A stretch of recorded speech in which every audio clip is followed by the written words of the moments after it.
Olá, gente. Na nossa aula de hoje, de português, nós vamos aprender um pouquinho sobre os recursos estilísticos, que são recursos que também são utilizados no gênero textual que nós estamos aprendendo nessa unidade, que é no poema.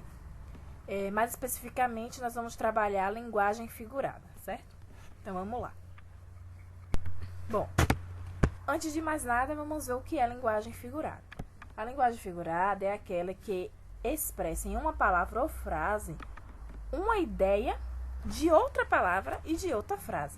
E ele faz isso se utilizando de uma certa semelhança que pode tanto ser real como imaginária. A figurada ela vai ser o contrário da linguagem literal, onde as palavras têm um sentido que pretende definir seu significado exato e objetivo.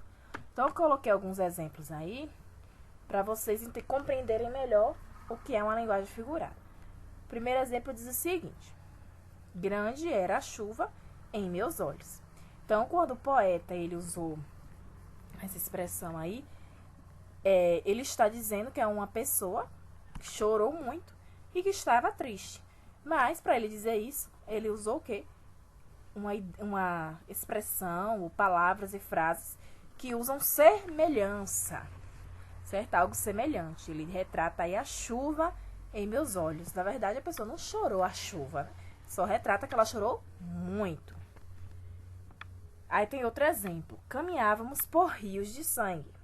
Então, aí pode ser um soldado descrevendo uma passagem violenta durante uma guerra. Então, ele não estava propriamente dito caminhando em rios de sangue. Ele só estava querendo dizer que ele estava em um lugar que tinha muitas pessoas feridas. Roberto vive na contramão. Então, nesse caso, ele aí quer expressar que Roberto é um tipo de pessoa que pensa e age diferente dos outros ou das normas socialmente aceitas. Então, quando diz que ele vive na contramão, é porque ele não age da mesma forma que todo mundo, ele age diferente. Por isso, usa a palavra contramão. Então, observem que nos 3 exemplos aí foi utilizado uma palavra ou uma frase expressando uma ideia para, na verdade, expressar algo semelhante a essa ideia, que, como vocês podem ter visto, pode ser real ou imaginária.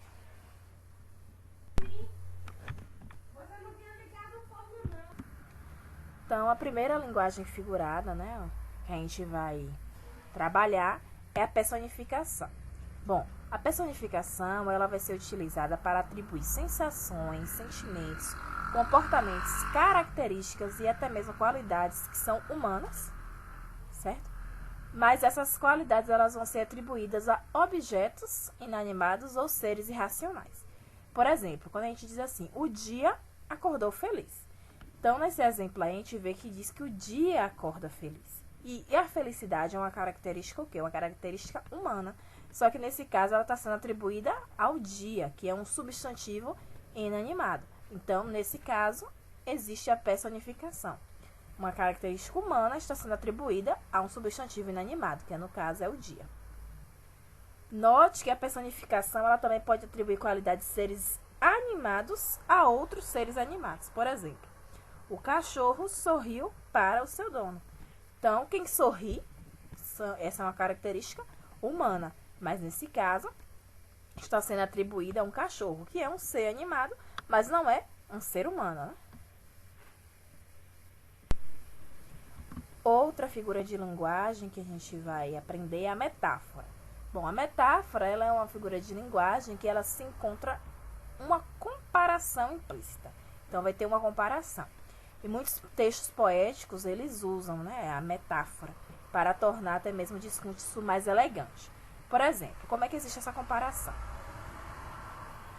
Aí, no primeiro exemplo, diz assim, Gabriel é um gato. Então, está comparando a beleza de Gabriel a um gato, né? Subentende-se que ele tem uma beleza felina. Aí, no outro diz assim, Lucas é um touro. A mesma coisa. Lucas é um touro de verdade? Não. Está comparando ele, porque subentende-se que ele é muito forte. Fernando é um anjo. Então, Fernando é realmente um anjo? Não.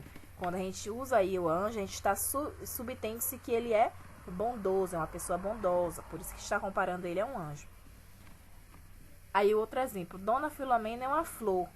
Ela é uma flor de verdade? Não. A gente está falando isso porque pode-se entender que ela tem a beleza, ela é muito bela, como uma flor também é.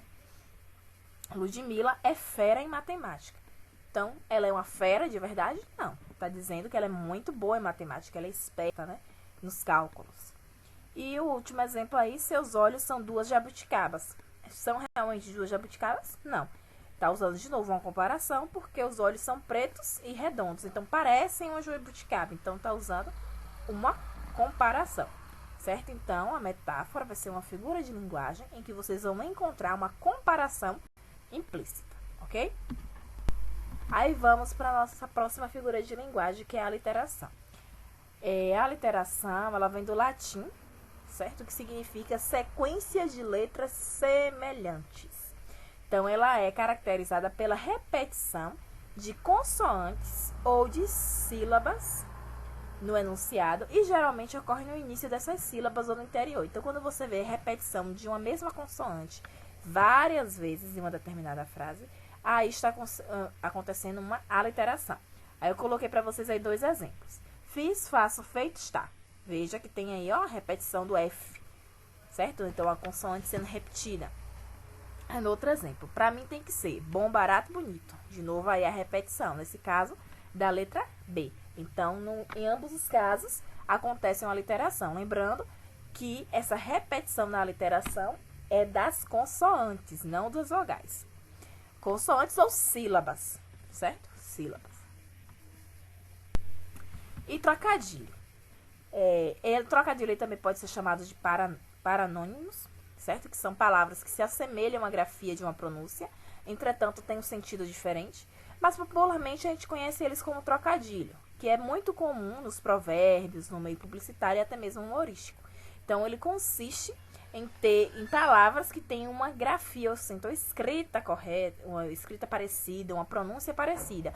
Não necessariamente essas palavras elas precisam ter sentidos semelhantes, apenas a pronúncia e a escrita.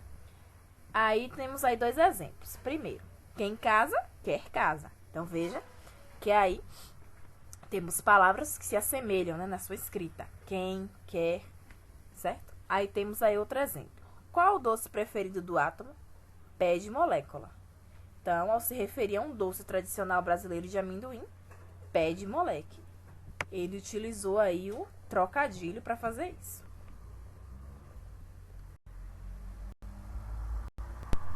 Bom, agora que a gente já viu as figuras de linguagem, né? A personificação, metáfora, aliteração e trocadilho, eu trouxe para vocês aí umas questões para vocês responderem, certo? Na primeira questão, traz aí um texto, que é Menina da Janela. Vocês vão ler esse texto e vão responder aí as alternativas A, B e C com relação ao que a gente já viu, ok?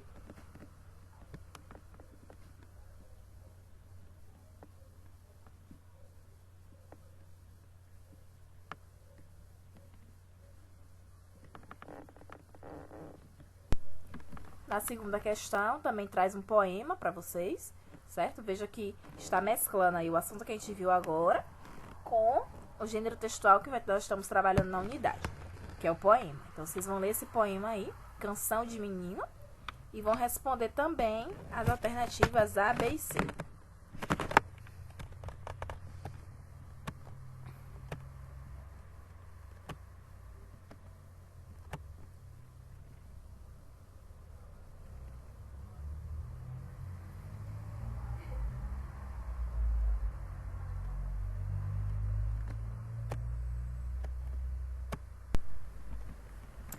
Terceira questão, da mesma forma, tem outro poema aí pra você, Nome é Nome.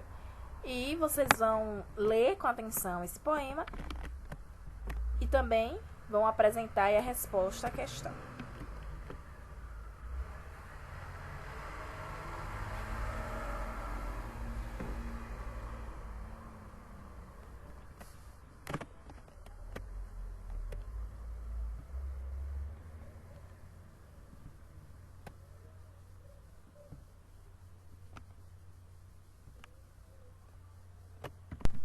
Bom, gente, então é isso.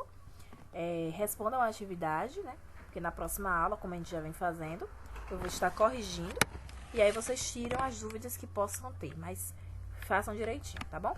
Até a próxima aula.